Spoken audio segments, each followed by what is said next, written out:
Gene had a wonderful career. Of course, it started in the, I don't know, I think probably right towards the end of vaudeville, but he was on radio. He did a show on radio as further back as I can remember as Jake and Lena, and I also have some sound bites from that I've had collected where he was Jake and Lena. Now, he was okay on the radio, but when they wanted him to go out into the public, he either had to be Jake or Lena because he was the same person. He did both voices. Then he had another. After that, he had another person with him. I've forgotten. But he had another man with him that also co-hosted a radio show of some sort. And then he came in to Cleveland, I guess, and he started the Uncle Jake's house or the magic elevator. All the kids would be grouped in a thing, and you go up to the magic elevator. Now, I was 5 years old, and I wanted to go to the magic elevator. So my mom took me downtown on the streetcar, and this elevator was like this big.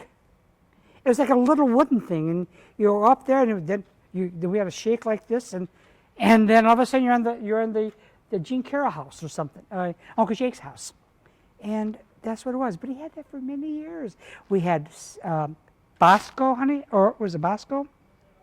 Or Bosco Overtine and Star Spangled Donuts every day, you know. And so I was on there a few times. It's kind of fun just to be on there. And then from there they had the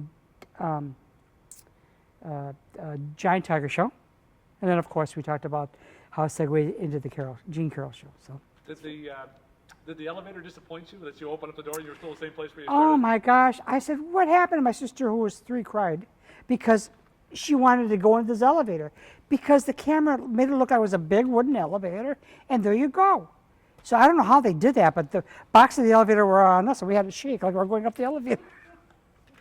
Well, he had Benny find me, but he had a good, you know what? Gene had a perfect pitch ear. And he could tell, and he stopped some of us if it wasn't perfectly pitched.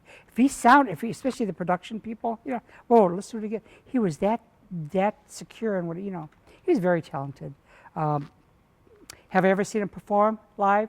Other than being interviewed by him many, many times, other than us knowing each other socially, he didn't really perform.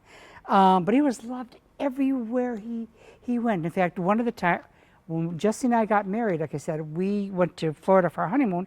We spent a day or two with Gene, and we got right to their condo, and Gene wasn't home yet because he was golfing with Jackie Gleason.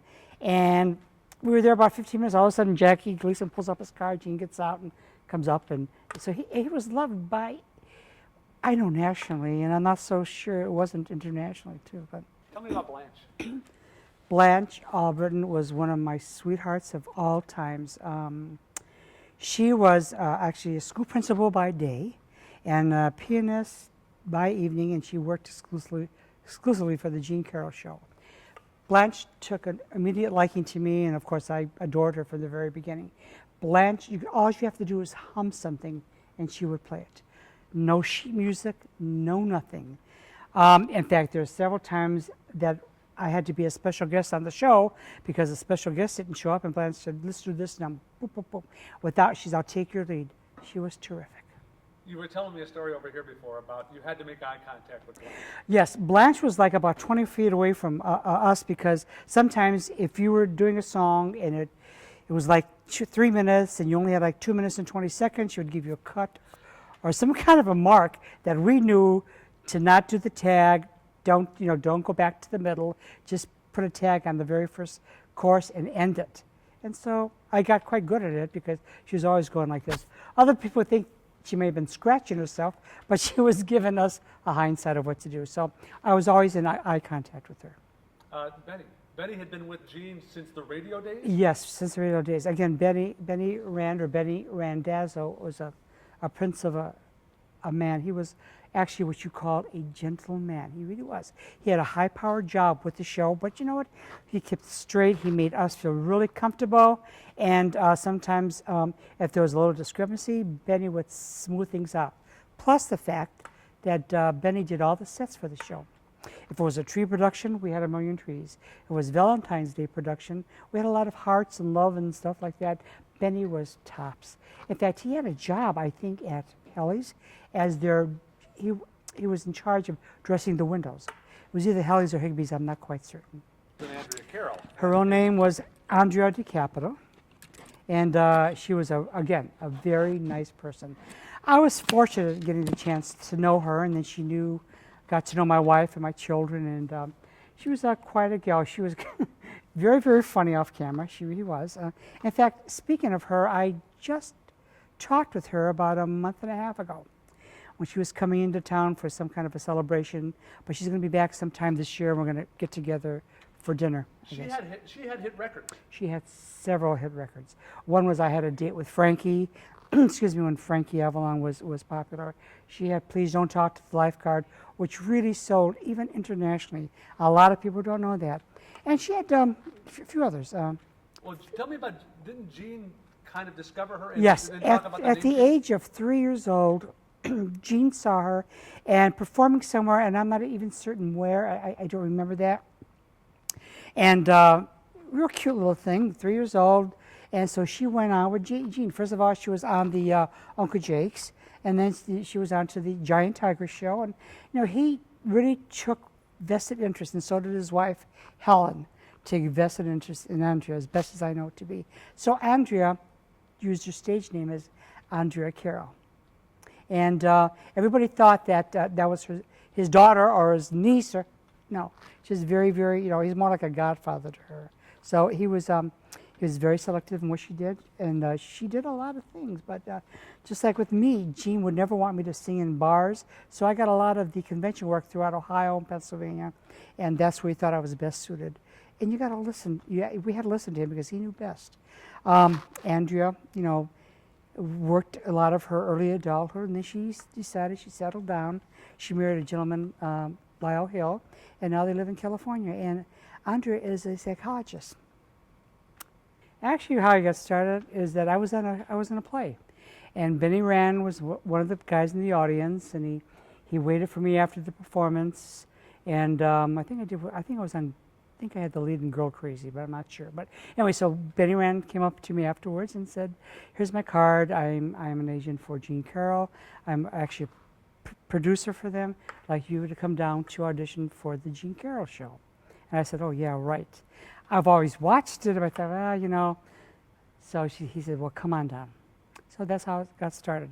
I went down there the Friday after the show closed, 5 o'clock, 1515 Euclid Avenue. And I met this man. He was walking down the hallway, and he says, "Who are you?" I says, "I'm Frank Artino." I said, "But I know who you are, Mr. Carroll. What are you doing here?" I says, "Well, I guess I'm auditioning for your show." "Well, come on, let me let you meet Blanch." So Blanch met me. She says, "What do you want to do?" And I sang a little song. And Gene came in, he says, "Stop it right there." I says, "Did I make a mistake?" He says, "No." "You know anything about letters?" I says, "Letters?" He goes, "Yeah, sure, I know lots of things about letters." "What, A, B, C?" He says, "Those songs." I says, "Sure. What song do you know?" At that time, I'm going to sit right down and write myself a letter. It was very popular, so I sang it. He says, "Good, be here at 8:30 Sunday morning. You're going to be on the production number. Bye." He walked out. And then I looked at Blanche. Blanche looked at me. She looked at Benny. Benny looked at me. "I guess I'm on. Yes, we're going to try you out for a few weeks." And then I spent the rest of my 14 years there.